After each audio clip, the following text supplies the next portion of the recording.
Good morning, everybody. Welcome to another episode of This Old Box. As you've seen in my previous video, when I had this wall behind this washer and dryer here pulled out, I encourage you to, whenever you do a remodel, you might as well pull it all out. You're always going to find some kind of surprise hiding underneath that drywall. I got the remodel going along pretty smooth now. I mean, pretty much what's holding me up is the Walmart in town. I mean, you got to expect supply shortages in places like this. So, they get this gallon of antique white that they only get 4 gallons of at a time, and they're out. So that's pretty much where I'm at. But take a look at this photo. This is what the kitchen looked like before we started. Now, if you notice along the ceiling to the left there, you see those recessed lights that are all staggered throughout. All right. That all came out. And in the ceiling, they had 2x6s. All right.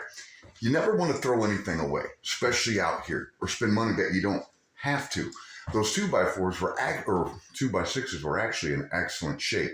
So I was able to cut them down to 2x4s and reuse them, leaving behind these 1.5 by 2 inch strips that I was able to use to refabricate the walls behind the drywall where it was needed.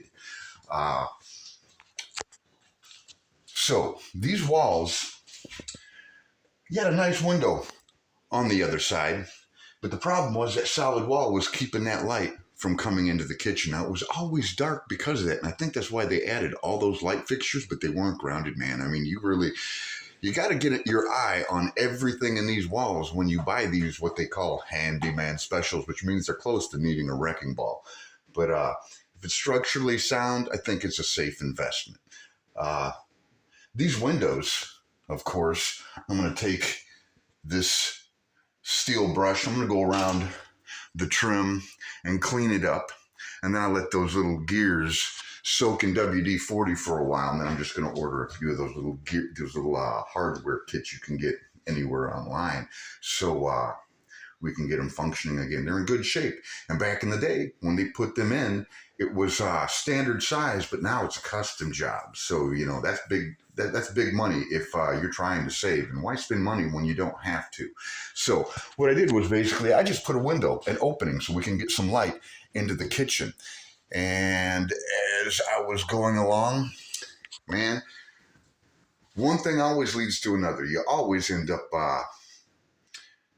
opening up that can of worms. Now look at this. You see that? That's where the ceiling goes into the dining room. It's crooked, the whole ceiling. How do I know? Whenever you do a remodel like this, always take it down to the sheet metal, all right? I'm talking the ceilings, because when I ran into that problem in the back, it seems like everything's squared up nicely once I realized that if you follow the seams in the ceiling, everything's going to square up nicely. So I cut all my pieces perfectly square, and they fit just fine up to that point. Now, if you look right here, this is what's underneath that paint. Now, the garbage pickup here is very specific about what they'll pick up and what they won't. And paint cans is one of them. So when you're looking at one of these properties, keep your eyes peeled for paint cans laying around, because you'll probably see cans of hide white, which means that they're hiding stuff. It means you have mold. So pull it out. When I pull this stuff out, okay, I'm not in a flood zone, but I did notice that there was signs of water damage in the walls. Now, how is that? After talking to some of the locals, they pointed out that it's not unlikely, or it's not uncommon to get 3 to 4 foot of snow in some of these hollers. So it would seem as though they had a few of them, and they just let the snow rest up against the house. All right. So what it did was it slowly seeped into the walls. It affected the electrical, that padding, the R11, the insulation that used to go all the way up the wall. It got moldy, and it just settled in the studs in the wall. Okay. So pull all of it out, man. It's just peace of mind to know, what you have in these walls. And it also makes the place more energy efficient. I went and added this. So brick heater. Yeah, I know I got junk on the floor. It's a work zone, man. Black iron is what you want for natural gas. Right there was a length of copper tubing coming up. You only use that for propane. And it was poorly flared. So when we first turned on our open flame heater, which I'm telling you, man, it's going to drain your pocketbook, it leaked really bad. So, you know, we had our first few days up here in the mountains, like in late December with no heat. So something else to look for.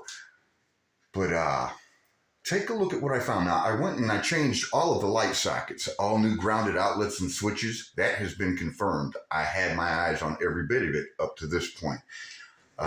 Look at these 220 outlets. You see that side by side there? Now look at that scorch mark in the upper left-hand corner. When I would turn on the kitchen light and you turn on the stove, they're on separate circuits, but we had a flicker. I couldn't figure out where it was coming from, and I can't figure out for the life of me how something on two separate circuits could actually affect one another. But once I pulled them out, I realized not only was the ground wire loose, but the hot wire was rusty and pitted. So after I replaced them and got all new outlets for that as well and made sure the ground was solid, it solved the issue. So, you know, because you just don't want to end up, you don't want to take that chance with your family moving up here, man, because these fire departments around here are far away and they're like, it's going to be 90 minutes or so before they realize there's a column of smoke coming out of these hills somewhere, you know? It's just another thing to think about. But now, there's a sag in that back corner. There was one in that corner. Was it water damage? It could have been. That's why I started tearing the ceiling out. That and the way they had it lowered when they had the cabinets in here, they were so low to the countertops you couldn't put a coffee mug on it, man. So it just seems so much bigger in here now, and it holds heat so much better. But when they're doing work here, all right, what it was after they framed it out, they didn't line the studs up. That's crazy, you know? But when you look up our, that's how you say it down here.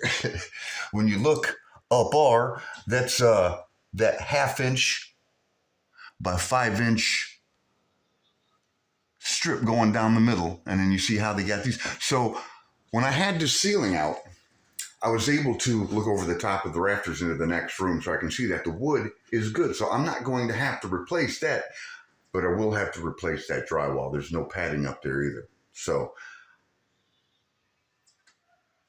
I'm just going to go ahead, pull that drywall down, raise the middle, roll out some insulation since it doesn't have any, and throw up a few sheets fresh. And then repaint it. That way I know at least it's done. I mean, I went this far. That's pretty much the last room. So why not, you know, just keep going. But after that, I mean, you know, hey, I see I picked up some new subscribers. I really appreciate your support. I'm just putting these videos out to let you guys, you know, those of you that want to leave those busy cities, give you an idea of what to expect when you pick up those handyman specials, and, you know, maybe give you a little bit of, you know, pointers. We'll give you a few pointers on, you know, where to start when you move into these places. Doggone it, I guess that just about does it for this video. I'm going to have to run into town, get a flatbed, and pick up those next few sheets of sheetrock, man. I'm telling you, I'm seeing it in my sleep at this point. So, until the next video, this is Lonnie, once again from high up in the Appalachian Mountains. We'll holler at you later.